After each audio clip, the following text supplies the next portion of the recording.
Polinomio baten deskonposaketa biderkadura nabarmenetan.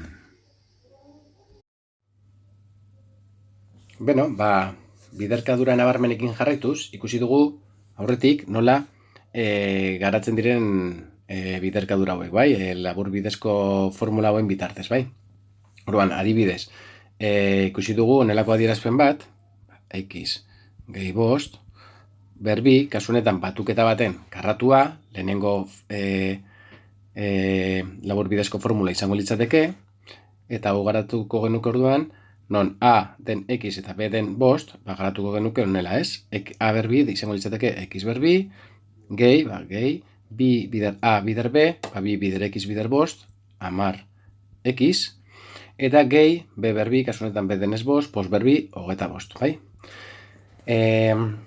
Norantza honetan garatzea formula, nahiko errez egiten zaizue, bai? Baina, orain, bideotxo honetan ikusiko dugu alderantzizko prozesua, hau da. Honelako polinomio bat edukita, bai, nola lortu biderkadura nabarmena hau, bai? Orduan, hau egiteko urratsak ikusiko ditugu jarraian. Betiko moduan, hobeto ulertzeko, adibidetxo bat ikuste izango da berena. Bertan ematen diguten polinomio hause, bai, biderkadura nabarmen baten bihurtzen saiatuko gara. Bere formagatik, izatekotan, nik jakin badakit, bigarren biderkadura nabarmena izango dela. Zergaitik? Zeren bigarren biderkadura nabarmenan, 3 gai dauzkat, 1, 2 eta 3, eta bigarrenan kenketa eta 3. batuketa. Hementxe bezala, bai? Kenketa eta batuketa. Beraz, izatekotan, bihurtu ahal izango dut biderkadura nabarmen honetan, bai? A-ken B berbi moduan. Horretarako, A zenbat balio duen eta B zenbat balio duen jakin beharko dut. Esan dakoa, formagatik hause balitz, esan nahi dudana da, hause izango litzatekela A berbi, ken bi AB, gehi B berbi, bai? Hau da, A berbi, gure kasuan, bai, izango litzateke X berbi. Hau da, A berbi, gure kasuan izango litzateke X berbi. Beraz, A berbi, X berbi bada, zenbat da A? Kasu honetan, zerbait berbi egiterakoan ematen duena X berbi, argi dago X dela. Bai, eta lehenengo gai hori konparatu ostean, azkenengo hau konparatuko dugu orain, bai? B berbi kasu honetan, bederatzi izango litzateke, ez? B berbi, bederatzi. B berbi, bederatzi bada, zenbat da B? Zerbait berbi egitakoan ematen didana bederatzi, argi dago 3 dela. Edo bederatziren erroa 3, bai? Bale. Honekin A eta B zenbat balio duen atera dugu, baina ez da nahikoa. Konprobatu behar dugu biderkadura nabarmena betetzen den erdiko gai honekin, hau da, 6x den bi bider A bider B. Eta hoxe da, ointxe bertan konprobatuko duguna. Bi bider A bider B, gure kasuan, bi AB izango litzateke bi bider A dela X, bider B dela 3. Eta bi bider X bider 3, 6x denez, betetzen da propietatea, beraz, jarri dezakegu goiko polinomio hause, honela, A ken B, hau da, X ken 3 berbi moduan. Bai? Bihurtu dugu polinomioa biderkadura nabarmen horretan. Da, beste adibidetxo bat ikusiko dugu. Hemen jarraian daukagun polinomio honek, bai? Bere formagatik, nik jakin badakit, lehenengo biderkadura nabarmen honetan bihurtu dezake dela, ez? Izatekotan, bai? Orduan, joango naiz, apurka, gai bakoitza konparatuz, bai? Orduan, lehenengo hau izango litzateke A berbi, erdikoa bi AB, eta mailerakoa B berbi.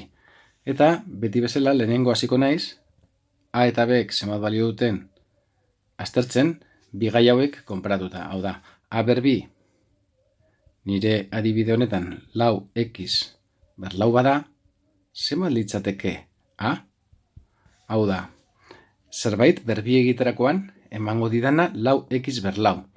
Bale, zenbakia lau berbi egiterakoan bi izango litzateke eta x ber lau berbi egiterakoan nola lortzen dugu x berbi bat edukita, bai? Hauxe, bi x berbi egiten badut guztia berbi, ematen dit lau x ber lau. Beraz, a izango litzateke bi x berbi. Urrengoa, b berbi, gure kasuan izango litzateke lau. B berbi izango litzateke lau. Beraz, b izango litzateke zenbaki bat berbi egiterakoan ematen didana lau. Argi dago izango litzatekela bi. Eta orain, konparatu behar dugu, konprobatu behar dugu barkatu, erdiko gai hau betetzen den. Hau da, bi bider a bider b, bi bider a bider b, ematen didan kasu honetan 8 x ber bi. Bi bider a dela bi x ber bi, bider b dela bi, bi bider bi, 8 x ber bi. Beraz, betetzen denez, esan dezakegu, polinomio hau bihurtu dezakegula a gehi b ber bi horretan, beraz, bi x ber bi gehi bi ber bi.